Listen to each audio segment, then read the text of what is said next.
Hoje nós vamos terminar o tema Os Pequeninos e o Batismo. A pergunta que nós começamos a estudar na quarta-feira passada, nós concluiremos hoje. A pergunta que fecha o assunto sobre batismo sendo abordada, o tema sendo abordado no Catecismo de Heidelberg. A pergunta é 74, a pergunta é: as crianças pequenas devem ser batizadas? A resposta é sim, elas devem, porque as crianças, assim como os adultos, estão incluídas na aliança e na Igreja de Deus. E desde que a redenção do pecado pelo sangue de Cristo e pelo Espírito Santo, o autor da fé, são prometidos a ela, não menos quanto aos adultos, elas devem, portanto, também ser admitidas na Igreja cristã e ser distinguidas dos filhos dos incrédulos, como era feito no Antigo Testamento pela circuncisão, em lugar da qual o batismo foi instituído na Nova Aliança. Então, o que foi que nós vimos, o que nós já vimos, algumas verdades bíblicas já foram novamente tratadas. Nós já vínhamos falando sobre esse assunto quando estudamos sobre batismo, significado do sacramento, selo e sinal do pacto, e agora de uma maneira mais precisa, de uma maneira mais específica, nós tornamos novamente a pergunta. Eu gostaria de chamar vocês novamente para Gálatas capítulo 3, e nós vamos ler a parte final do capítulo, ou a segunda parte, eu diria, para a partir de Gálatas capítulo 3 a gente concluir o estudo iniciado na quarta-feira passada. Gálatas capítulo 3. Nós vimos um trecho do capítulo 3 de Gálatas, e eu queria chamar vocês hoje a atenção a partir do versículo 15. Paulo vai tratar da questão da aliança, ou do pacto de Deus com o seu povo, lembrando que esta aliança precedeu a lei e se baseou na promessa, uma promessa antiga que Deus fez a Abraão. Vejam que o objetivo desta aliança, que se baseou em uma promessa de, a partir de Abraão, abençoar todas as famílias da terra, apontava para Jesus Cristo. Veja só, a chave para compreendermos as promessas do Antigo Testamento, ou as promessas feitas ao povo de Deus no Antigo Testamento, e a sua aplicação hoje, em nossos dias, os dias da Nova Aliança, só podem ser esclarecidas à luz do Novo Testamento. Então, há uma regra de interpretação da Bíblia que nós precisamos sempre recorrer, é que os textos mais claros, eles esclarecem aqueles textos menos claros. Então, por exemplo, profecias, promessas antigas, aliança, como é que a gente vai entender isso e a sua aplicabilidade para nós hoje? Quando a gente estuda a Bíblia, entendendo que a Bíblia é um conjunto de livros, mas que tem uma mensagem única, harmônica, inspirada, revelacional, orgânica, ou seja, ela é sustentada e ela tem um desenvolvimento, um crescimento, e que sempre o que o Senhor nos traz, Ele vai esclarecer aquilo que muitas vezes a gente não consegue entender. Então, eu devo ler o Antigo Testamento, resumindo, com as lentes do Novo Testamento. É isso que Paulo vai fazer aqui. Vejam só, a partir do versículo de número 15. Eu peço a atenção de vocês para a leitura inicial. Quando chegarmos no versículo 23, aí vocês começam a ler comigo. Então, eu vou começar e, chegando no 23, vocês entram também, tá certo? Diz assim: irmãos, falo como homem.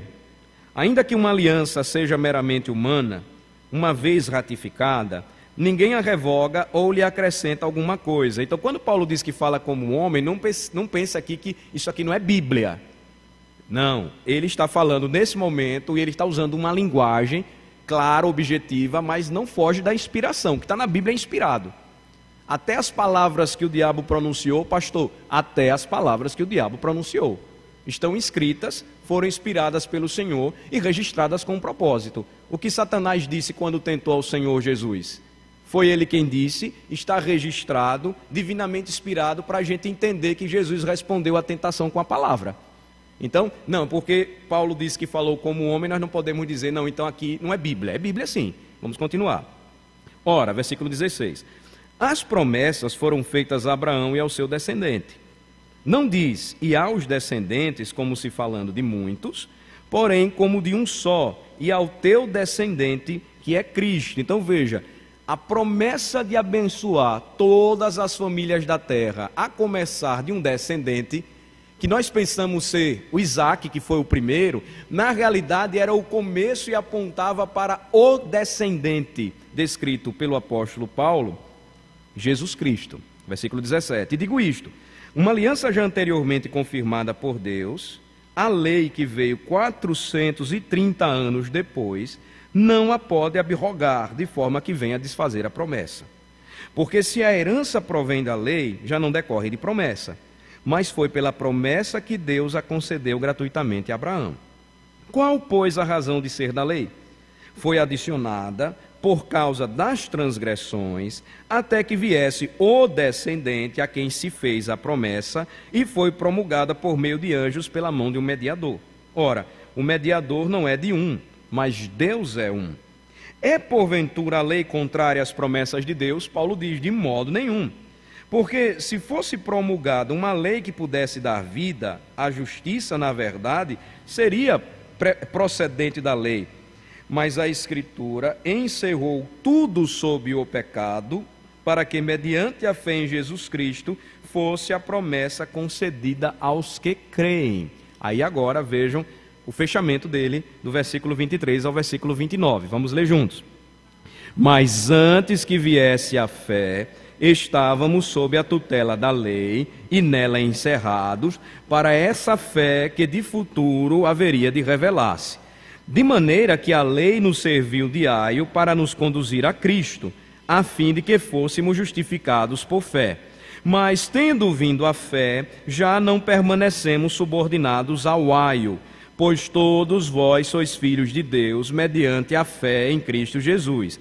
Porque todos quantos fostes batizados em Cristo, de Cristo vos revestistes.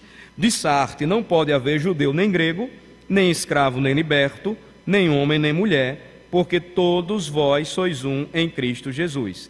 E se sois de Cristo, também sois descendentes de Abraão e herdeiros segundo a promessa. Então, a linguagem utilizada por Paulo para explicar aos crentes nas igrejas da Galácia que a promessa continuada, ela se cumpre em Cristo, é também acompanhada do sinal e selo da promessa, que no passado foi a circuncisão, e agora ele vai também mostrar que o batismo se torna esse selo importante, do qual agora o crente se reveste.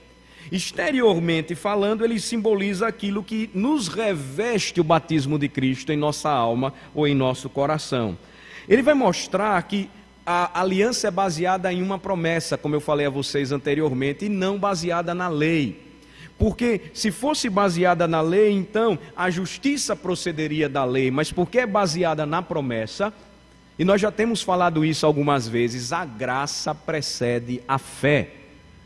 A gente viu um pouco disso, ainda que em um texto diferente e em uma abordagem diferente, domingo à noite, quando Jesus questiona os fariseus e os escribas de seu tempo, os religiosos, porque eles afirmavam ou firmavam a sua salvação na justiça que eles acreditavam proceder da lei, ou seja, daquilo que eles obedeciam ou faziam. E Jesus vai dizer que a justiça jamais procederia da nossa obediência à lei, mas ela deveria proceder sempre da fé em Cristo, a fé que transforma o homem e faz com que o homem, revestido por seu batismo, ele então agora se torne verdadeiro descendente de Abraão. A expressão utilizada pelo apóstolo Paulo é muito apropriada no final aí do capítulo 3. Olhem novamente comigo. É com base nesta afirmação que, segundo a promessa, não há mais judeu, grego, escravo, liberto, homem, mulher, mas todos nós somos um em Cristo Jesus. Aponta para a catolicidade da igreja ou a universalidade da igreja. De Israel, a igreja alcançaria todos os confins da terra. Vejam só o final, versículo 29. E se vocês são de Cristo, também são descendentes de Abraão e herdeiros segundo a promessa. Por isso que Paulo também vai afirmar que os da fé é que são os verdadeiros filhos de Abraão. Então as crianças são batizadas hoje, e aqui retomo o tema, com base nessa mesma aliança com Abraão. Paulo deixa claro isso em Gálatas 3, falando sobre a aliança.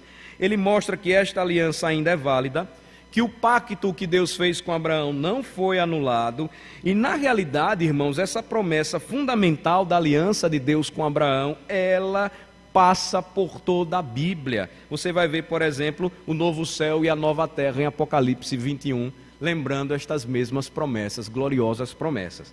Agora, os filhos faziam parte da aliança com Abraão no Antigo Testamento, e eles eram circuncidados. Por que isso acontecia? Veja só, nós não vemos qualquer razão para que as crianças devam ser excluídas no sinal do batismo no Novo Testamento. É claro, você não vai encontrar nenhuma referência específica na Bíblia. Ouçam, o batismo agora substitui a circuncisão. Você não vai encontrar, você não vai achar isso. Mas olha só o que nós já vimos em Colossenses capítulo 2. Colossenses 2, versículos 11 e 12. Voltem para lá comigo. Esse texto também já foi utilizado e ele é um daqueles que a gente precisa deixar marcado quando estudamos esse tema.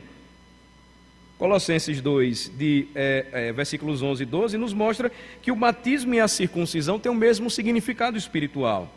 A transição de um para o outro aconteceu naquilo que nós chamamos de revelação orgânica, ou seja, a revelação ela começa em uma semente prometida pelo Senhor, semente redentiva em Gênesis 3,15.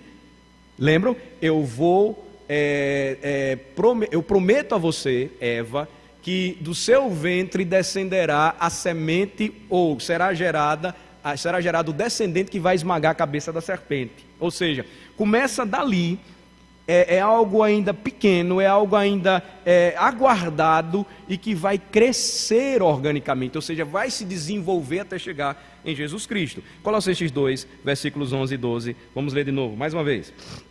Nele também fostes circuncidados, não por intermédio de mãos, mas no despojamento do corpo da carne, que é a circuncisão de Cristo, tendo sido sepultados juntamente com ele no batismo, no qual igualmente fostes ressuscitados, mediante a fé no poder de Deus, que o ressuscitou dentre os mortos. Então, olhem, Paulo está tratando do mesmo tema, aliança, da promessa de redimir ou de redenção do povo de Deus através de Cristo Jesus, o descendente de Abraão.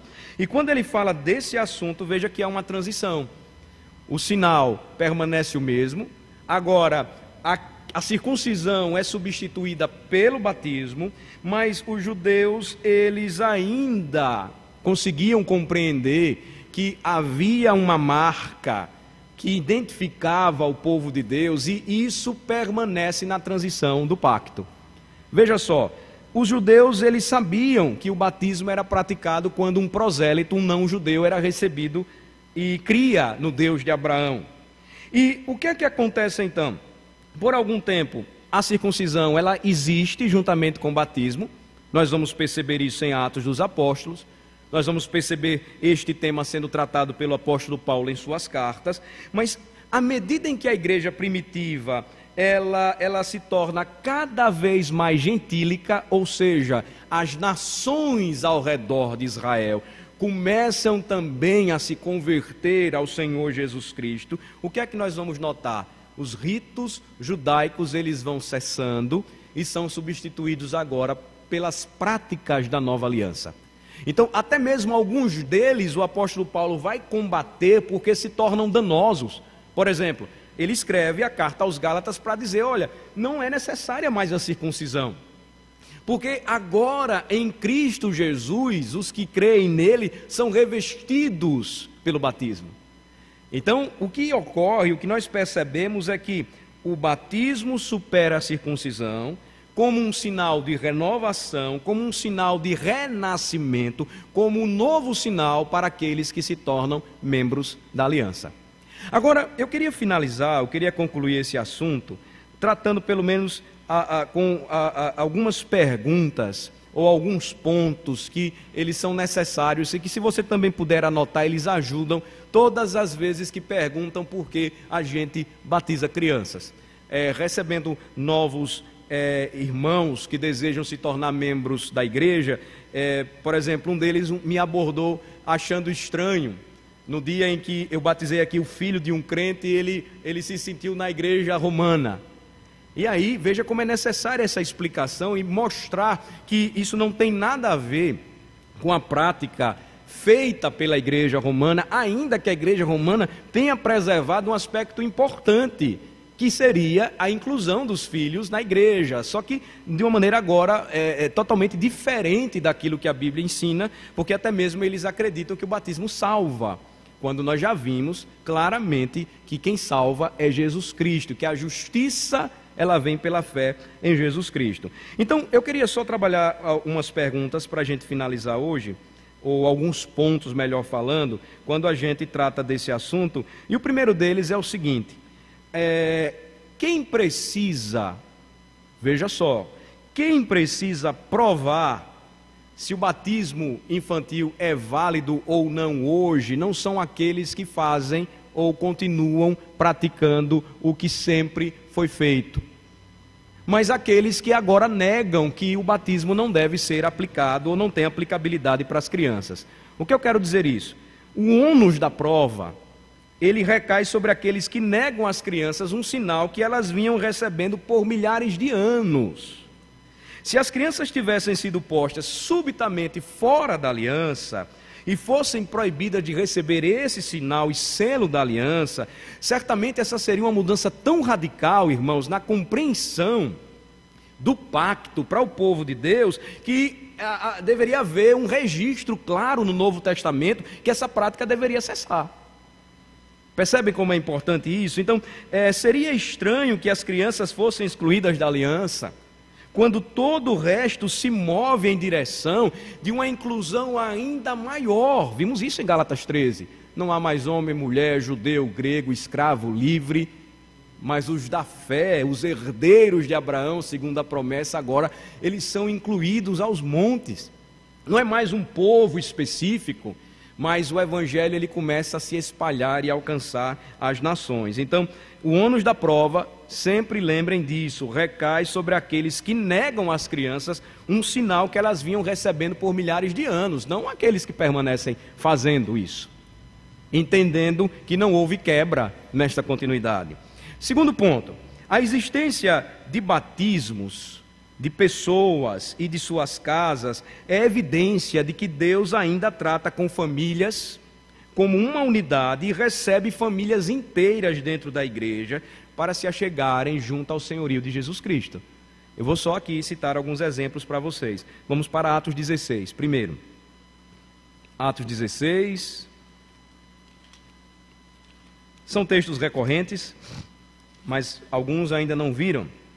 Quando Paulo chega em Filipos, notem que tanto na conversão de Lídia, como na conversão do carcereiro de Filipos, há uma observação importante, é que não somente estes foram recebidos à comunhão da igreja, incluídos na aliança pelo batismo, mas também suas famílias.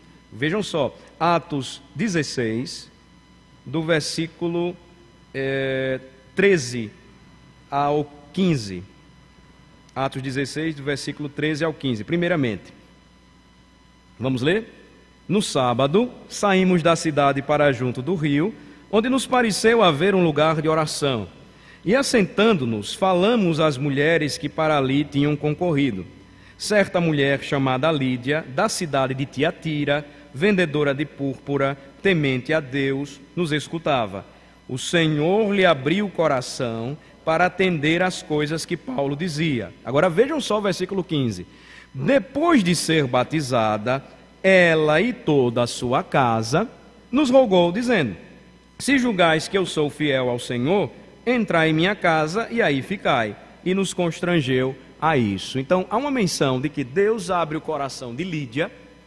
Lídia, veja, agora a esfera de alcance do evangelho, veja, notem, passa a incluir outros povos. Lídia, da cidade de Tiatira, ela então tem o seu coração aberto para atender às coisas que Paulo dizia. Quem abre o coração do homem para receber o evangelho não é o próprio homem, veja, é o Senhor quem faz isso, notem, é o Senhor quem realiza esta obra espiritual. E depois que ela crê então em Jesus, o texto narra que ela é batizada, ela e toda a sua casa. Aí depois ela faz um pedido: fiquem aqui. E a continuidade, quando a gente estuda o livro de Atos e as cartas de Paulo, nós vamos encontrar Lídia sendo mencionada e vista agora como aquela que abriu as portas da sua casa e a sua casa se tornou uma agência do reino para a pregação do evangelho. Chama a atenção da gente a existência de batismos de toda a casa. E geralmente aqueles que são contrários falam assim: mas pastor, não é claro aqui que tinha criança. Veja, você não está no século 21 não. No século 21 as casas são maiores e as famílias são menores. Naquele período ali, primeiro século da era cristã, as casas eram pequenas e as famílias eram imensas. Dificilmente você não tinha criança. Dificilmente você não teria pessoas de todas as idades. Aí você nota uma ênfase muito clara. Lídia creu, mas todos os da sua casa foram incluídos agora na igreja. Aí a gente prossegue, vejam comigo o capítulo 16, agora lá no carcereiro, versículo 30, até o versículo 34. Vamos ler? Depois, trazendo-os para fora, disse: Senhores, que devo fazer para que seja salvo? Responderam-lhe: crê no Senhor Jesus e serás salvo, tu e a tua casa. E lhes pregaram a palavra de Deus e a todos os de sua casa. Naquela mesma hora da noite, cuidando deles, lavou-lhes os vergões dos açoites. A seguir, foi ele batizado e todos os seus. Então, levando-os para a sua própria casa, lhes pôs a mesa e com todos os seus manifestava grande alegria por terem crido em Deus. Mais um exemplo onde nós notamos que a partir da conversão do carcereiro, o evangelho entra na casa daquele homem. Aí você vai me perguntar: pastor, e há evidência clara de que todos os da casa de Lídia receberam o evangelho? Não. Mas há evidência clara de que todos agora, a partir da conversão da principal aqui, o que aponta, Lídia era a principal em sua casa, o carcereiro era o principal em sua casa, há evidência que a partir desta conversão, todos foram incluídos na igreja pelo sinal do pacto, que agora é o batismo? Você vai encontrar também, eu não vou aqui ler com vocês, mas se vocês quiserem anotar, anotem. 1 aos Coríntios 1,16, Paulo vai dizer que ele batizou todos os da casa de Estéfanas. Então, há sempre uma menção, há sempre um tratamento, onde o batismo, ele continua sendo um sinal que inclui os crentes na aliança, mas também toda a sua casa. Deus, ele continua olhando para as famílias como uma unidade. Ele recebe famílias inteiras dentro da igreja. O que chamou a atenção desses irmãos que estranharam a prática quando chegaram aqui na nossa igreja, depois foi tomada por uma admiração à medida em que eles foram estudando a Escritura. Eles começaram a perceber que isso estava fortemente ligado à teologia da aliança, que era novidade para eles, obviamente, e que mostra a importância que Deus dá para a família. Vocês já perceberam que geralmente não há tanta ênfase hoje no tema família nas igrejas? Às vezes você tem aquela mensagem mais abrangente, aquela menção mais abrangente, a defesa da família contra o aborto, a defesa da família contra a união civil de pessoas do mesmo sexo, mas a ideia da inclusão da família na igreja de Deus, você não ouve falar. E sabe por que isso? Porque há uma compreensão extremamente equivocada em nossos dias de Deus ensinando ao seu povo, na palavra, o significado da aliança. Então, não é uma aliança individual, é uma aliança com a família, onde Deus conhece e reconhece a sua família como uma unidade, formando a igreja. Terceiro lugar, as crianças são instruídas a obedecer seus pais. Vejam só em Efésios capítulo 6, esse texto novamente. Carta aos Efésios, capítulo 6.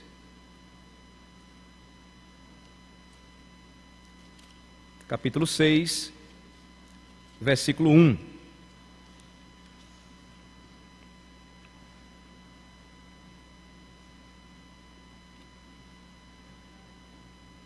Vamos ler? Filhos, obedecei a vossos pais no Senhor, pois isto é justo.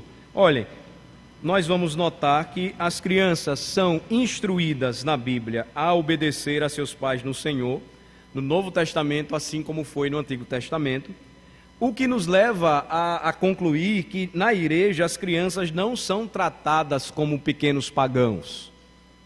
Na igreja as crianças, elas não são tratadas como elementos que estão à parte do povo de Deus. Na igreja as crianças são vistas como membros da aliança, elas devem lealdade a Cristo e, portanto, a ordem de Paulo é: filhos, obedeçam vossos pais em nome de quem? No Senhor. Não é em nome do Deus que você escolher, é no Senhor. Então é assim que Deus enxerga a família. Você vai encontrar também outra evidência, essa a gente sempre menciona, em quarto lugar, onde Cristo mesmo, ele fica extremamente irritado, indignado, quando os discípulos barram os pais que estavam trazendo os seus filhinhos, os seus pequeninos, para Jesus abençoar.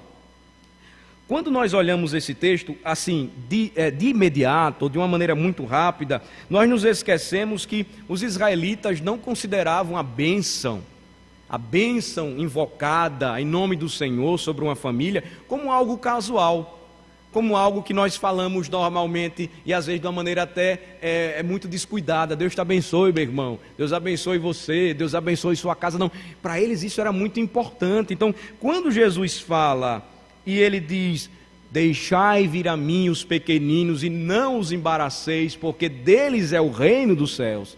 E então com isso os discípulos ficam, eles aprendem, o mestre não gostou. E aí as crianças vêm com os seus pais e Jesus lhes abençoa. Isso daí é muito, a compreensão ela está ligada a tudo aquilo que a gente já viu sobre a aliança. A aliança de Deus com o seu povo, a aliança de Deus com a sua casa, a aliança de Deus não somente com os pais, mas também com os filhos. Em quinto e último lugar, nós vamos também considerar, e essa é a última consideração aqui que eu preciso fazer, lembrando a vocês, é que nós temos, além das evidências claras e bíblicas de como funciona um pacto ou uma aliança, e como tudo isso se processou chegando até nós temos evidências de que nos primeiros séculos da Igreja de Cristo, ou da era cristã, esse nunca foi um tema questionado. Isso sempre foi recebido e, por exemplo, os próprios sucessores dos apóstolos ensinaram sem nenhuma dificuldade e até registraram nos anais da história da igreja que essa era uma prática comum. Agora, quando tudo isso começou a ser questionado? E aí onde é um ponto importante. Eu já falei para vocês, e esse conhecimento também é importante para que você não se esqueça. Onde é que tudo isso começou a ser questionado? Século XVI. Quer dizer, durante toda uma história, nunca houve dúvida da inclusão dos filhos dos crentes na aliança, da inclusão deles como membros da Igreja de Cristo. Nunca. Século XVI, então, com o chamado movimento anabatista, tanto se foi questionada a forma de batismo, como também a prática do batismo infantil. Mas as igrejas históricas, as principais igrejas, elas continuaram fazendo aquilo que sempre foi feito. Notem, elas romperam com o romanismo. A nossa igreja, infelizmente, nós somos taxados de católicos mansos, né? Católicos romanos, porque somos verdadeiros católicos, seguidores de Cristo. Mas somos taxados, às vezes, de uma maneira injusta, porque, por exemplo, continuamos a fazer algo que nunca foi negado na palavra, a inclusão das crianças na aliança, a circuncisão, hoje o batismo. Enquanto essa negação da inclusão ou do batismo dos filhos dos crentes se tornou apenas algo relativamente novo, dado a história da igreja de mais de 2000 anos. Portanto, irmãos, não se esqueçam, não é uma prática errada, não é uma prática baseada em tradição, é uma prática fortemente baseada no que diz a Escritura sobre a aliança, o pacto de Deus com o seu povo, e as evidências que nós apresentamos e trouxemos mais uma vez, elas mais uma vez fortalecem a nossa fé. A fé de que Deus tem um propósito santo de não somente abençoar a sua vida, mas a vida da sua casa, ou a vida da sua família. Por isso que o trabalho sempre é forte com família. Por isso que o trabalho da igreja sempre deve ser forte com casais. Por isso que o trabalho da igreja sempre deve ser forte com os filhos, porque nós criamos os nossos filhos debaixo desta promessa. Nós temos a consciência de que assim como nós, eles são pecadores e carecem da glória de Cristo. Eles precisam ser encaminhados a experimentarem desta mesma fé que eles enxergam, ou devem pelo menos enxergar em nós. Eu nunca devo criá-los a parte disso. E aí eu concluo lembrando que em todas as matérias onde a criação de filhos ela é tratada, a mais importante de todas elas é aquela onde nós temos a responsabilidade de apontar o caminho futuro para os nossos filhos. Isso vai muito além de dar boa educação, boa saúde, boa condição, boa comida, boa estadia, de torná-los bons cidadãos. Para tornarmos os nossos filhos bons cidadãos nesta terra, eles precisam aprender que não são deste mundo, que são peregrinos e que estão sendo preparados para o céu. Então você não pode omitir estas verdades de seus filhos, retirar esta promessa e esquecer desta promessa, porque o Senhor ensina que eles também são alvo do amor de Deus, e a força que vem do Senhor vai nos fazer resolver, assim como Josué, quando disse: olha, estejam certos vocês, que se quiserem servir aos deuses que ficaram para trás, a decisão é de vocês, mas a minha decisão é que eu e a minha casa serviremos ao Senhor. Essa expressão, ela não fica, irmãos, no Antigo Testamento. Ela continua em todas as páginas da Bíblia, quando o Senhor mesmo diz que quando um homem ou uma mulher se convertiam, o Evangelho entrava naquela casa. Vamos orar. Senhor, nós te agradecemos. Louvamos o teu santo nome por tua palavra. Nós te exaltamos porque o Senhor prometeu redimir a sua igreja, trazer salvação para nós, e como autor e consumador da nossa fé, estas promessas não foram dadas somente aos adultos, mas também foram dadas às crianças. Se assim não fosse, ó Senhor, o Redentor das nossas almas, Jesus Cristo, não ficaria tão indignado quando os seus discípulos queriam impedir que aqueles pequeninos recebessem a bênção do Salvador. Nós te louvamos, ó Senhor, porque os nossos filhos, mesmo sendo pecadores como nós, foram agraciados pelo Senhor em poder crescer em um ambiente cheio de misericórdia, de compaixão, nutrido e sustentado pela palavra de Jesus. Eles não são vistos pelo Senhor como incrédulos, e por isso são chamados a obedecer aos seus próprios pais no Senhor. Devem ser ensinados a temer ao Senhor, a entregarem suas vidas ao Senhor. Porquanto se rejeitarem esta aliança, sofrerão as maldições daqueles que voltaram as suas costas ao Senhor que lhes recebeu e lhes incluiu em seu reino. Ajuda-nos, ó Deus, a fortalecermos a nossa fé com base na doutrina que nos é ensinada na palavra, para que nós entendamos o propósito do Senhor para as famílias do teu povo, de prover crescimento, alimento, edificação, consolo e salvação para a nossa casa.